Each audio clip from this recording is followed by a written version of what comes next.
contemplar todos os dias da nossa vida, o que Ele andou, onde Ele passou, onde Ele viveu, o que Ele carregou, é o Calvário. Eu sou crente, eu quero ter vida boa. Não. Você se sujeitou e quis passar o peso de cruz junto com Ele. Ser crente também leva chicotadinha no lugar dele. E passar pela prova dando glória a Deus. Porque antes de você passar, Ele já passou por você. E muitas das vezes nós nunca vamos sentir o que Ele sentiu. Porque Ele se doou para passar por nós. Olha quanto amor Jesus diz assim, ó. Tem um monte de coisa no céu. Para que Ele tenha que pagar em vida.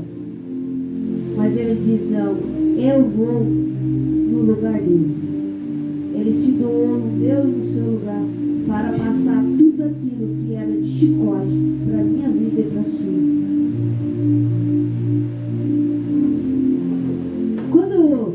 Quando meu filho estava no hospital, eu digo e repito, porque eu passei isso daqui um pouquinho. A minha vida foi 40 dias de jejum e oração em cima dos montes orando. Ó, para você ver. 36 médicos dentro daquele hospital HU, que passaram de Curitiba, do HU, falavam assim, não tem mais jeito. Aí a doidinha aqui dizia assim, não tem jeito sim. Eu sirvo um Deus que cura e que liberta. Ele vai pôr meu filho de pé. E meu filho respirando naquela UTI, sem chance nenhuma. Mas eu ia lá, tocava na sola do pé dele, passava azeite nele, ponhava o fone de ouvido, o menino da UTI. Filho, escuta o louvor, raridade aí. Aqui tem vida. Eu não vou entregar você do jeito que você está. Eu entrego você de pé. Porque Ele já levou o meu e o teu pecado. Você não tem que pagar nada aqui.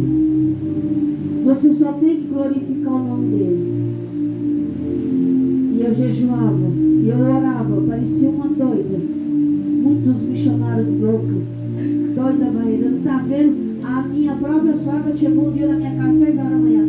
Deixa ele lá no hospital que o médico já ligou e falou assim que você não pode cuidar dele porque ele vai ficar vegetando. E eu disse para ela, você se engana, sogra.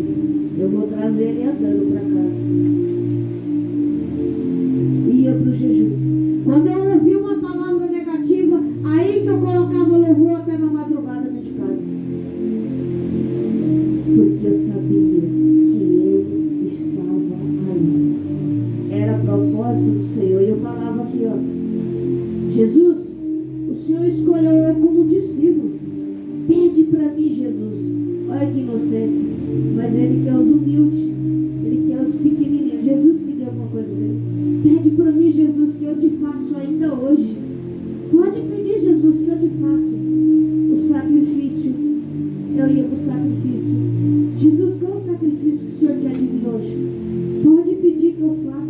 Jesus precisava de mim, que eu fizesse sacrifício. Mas eu sabia que se eu fosse para a intimidade com Ele, e eu fizesse um sacrifício aqui como o sacerdote fez, eu ia receber a minha bênção. Eu ia receber o meu milagre. Então eu falava, Jesus, pede para mim, pode pedir que eu faço. O que o Senhor quer? Eu faço.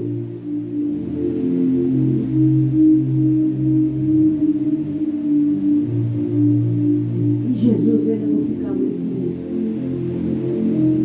Quando eu ia chegar no hospital, o médico falava assim, já teve 5 paradas cardíacas hoje. Aí eu falava assim, glória a Deus, porque o coração dele é de Jesus. Aleluia. Mãe, ele já teve derrame essa semana de novo. Não tem problema, Jesus vai apoiar de pé. Aí tem uma passagem de Bíblia que diz assim, Jesus foi mostrar o servo dele os vales de ossos secos. O médico falava assim, não vai andar, está paralisado. Não, mas Jesus fala na Bíblia, ó, a crentinha que era pequenininha assim no comecinho. Aí falava assim, não, mas Jesus, Ele ressuscitou um monte de ossos. E Ele põe o nervo e carne, Ele vai pôr o nervo e carne no meu filho, vai voltar tudo no lugar. O médico fala assim, é doida? Você é doida? Onde que já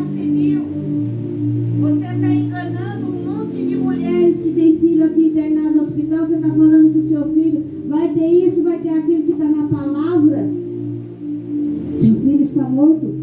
Doa o coração dele. Não, doutor, não toque. Isso aí é de Jesus, mas não pode tocar não. Esse coração aí é de Jesus. Ele já pagou um preço por isso. Aleluia. E eu falava, mas ele fez os ossos que era seco, fazer o ser humano ficar ser humano de volta. Por que eu não vou fazer meu filho ficar ser humano de volta? Porque meu filho ficou um verdadeiro bicho em cima da cama. Esses dias a minha vizinha estava lembrando, Sebastião, você é doido. Quando eu vi o seu filho chegando de ambulância, ela falou para mim. Aí eu falei, que eu falava para o senhor Otávio, agora ela está com problema. E hoje ela disse, teu filho caminhoneiro pegou aquele caminhão, atravessou a rua aqui inteira. Ela disse que ficou olhando e disse, como é que pode a fé de uma pessoa Aleluia. fazer um negócio desse? Ela disse que ficava assim, ela passou a manhã inteira querendo entender o que foi que aconteceu ali. E eu disse para ela, sabe como que nós temos que fazer? Profetizar. Naquilo que não tem vida, a gente fala que vai ter vida. Profetiza que vai ter vida. Tá, pastor Sérgio? Profetiza que a campanha, essa campanha, no mês onde que Jesus mais sofreu. Teve um carnaval aí que ninguém lembra dele. Daqui a pouco nós estamos em tempo de Páscoa. Qual é o meu e o seu sacrifício para Jesus? De cruz. Sentir as dorzinhas que ele sentiu, pelo menos um tiquinho. Se colocar, se pôr no lugar dele. A gente, muitas das vezes, a gente anda pela rua, dá um tropicão, ali bate a pontinha da unha e você já fala. Até palavrões, né? Não. Esse dia eu levei um tropicão, quase fui com a cara no asfalto. Aí eu disse, olhei para trás assim e falei assim, inimigo, eu não te dou, porque a minha unha é de Jesus Cristo. Coisa simples para você agradecer a Ele. E Ele fazer um renovo. Jesus está falando aqui que vai fazer um renovo. Aleluia. Pelo sacrifício que você hoje está dando. Depois, muitos vão olhar para você e vai dizer assim, ela é doida. Não ia conseguir. Mas Jesus está na frente, está dizendo, ei, eu ressuscito, ei, eu curo, ei, eu liberto, ei, eu faço maravilhas. Eu não deixo nenhum servo meu perecer. Para Jesus, que teve lá na cruz, foi para que eu e você não perecesse aqui na terra. Te faltou comida essa semana? Te faltou água? Te faltou luz? Te faltou saúde? Te faltou tempo? Não faltou nada. Mas muitas coisas nós deixamos de fazer para Ele essa semana. Veio um irmão pregar aqui, que ele estava na luta. E ele sempre veio me ajudar. Quando eu estava com a igreja lá do outro lado, ele foi fazer, eu falei, eu vou provar a igreja. Eu vou testar a igreja e vou trazer um irmão de rua. Acho que foi mais ou menos nessa época, né, hoje? Vou colocar um mendigo, um irmãozinho de rua. Mendigo pode falar, gente, que são nossos irmãos. É porque se não falar assim, eu amo uma cidade não entende. Vou colocar um irmão de rua dentro da igreja. Porque Jesus, ele não faz exceção de pessoa. Você já imaginou se Jesus fosse morrer só por causa da irmã Adriana e do irmão Paulo? Não. Ele morreu por todos nós. Ele não faz exceção de pessoa. Mas nós, seres humanos, fazemos muitas das vezes. Tem um que olha para o outro porque o outro é escurinho. Não gosta dele. Pô, é seu irmão também. O mesmo DNA que corre lá, corre aqui. Quando isso aqui for voltar para a terra, vai feder com a maravilha, eu e você. Quando eu ia para a UTI ver meu filho, o médico falava, sai daí, ele está podre, está fedendo. Teve um dia que eu posso dizer, como alma viva do Senhor em cima do altar. Quando eu cheguei, sabe quando o crente dá aquela baqueada? Era tanto cheiro de podre dentro daquela UTI.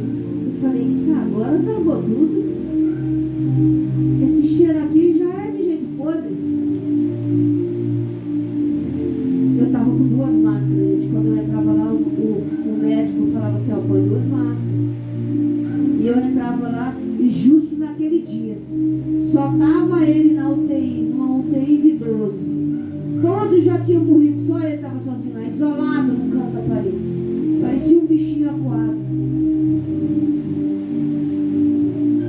Quando eu entrei naquela UTI, aquele menino fedia tanto, gente, que eu com 2 máscaras dei um ânsia de vômito. Mas eu segurei e disse, Jesus é comigo. Mesmo assim, ainda Jesus vai ressuscitar. Se tem um bicho que fede, é o tal do ser humano, depois que morre. E o médico chegou e disse, mãe, ele já morreu faz 3 dias. Você é teimosa. Dou o coração dele e pegou um monte de papel assim, falou assim, ó, assina aqui e dou o coração dele. Naquela hora eu me revoltei com o médico e disse, eu não vou doar o que não é meu. Isso aí é de Jesus Cristo. Se faltar alguma coisa, algum pedacinho, eu já sei que foi tudo que arrancou. Então você não toque nele. E aquele menino fedia, gente. Fedia podre. E mesmo assim, o médico falava, não toque. Se você tocar, aparece a bactéria e vai fazer o buraco. E eu esqueci. Coloquei a mão na coxa dele, não na que estava quebrada, na outra. Quando eu coloquei a mão, os dedos afundou. Saiu aquela água amarela de dentro, misturada com um verde. Eu falei, meu Deus. Em vez de eu vir sarar as feridas, foi mais buraco dele.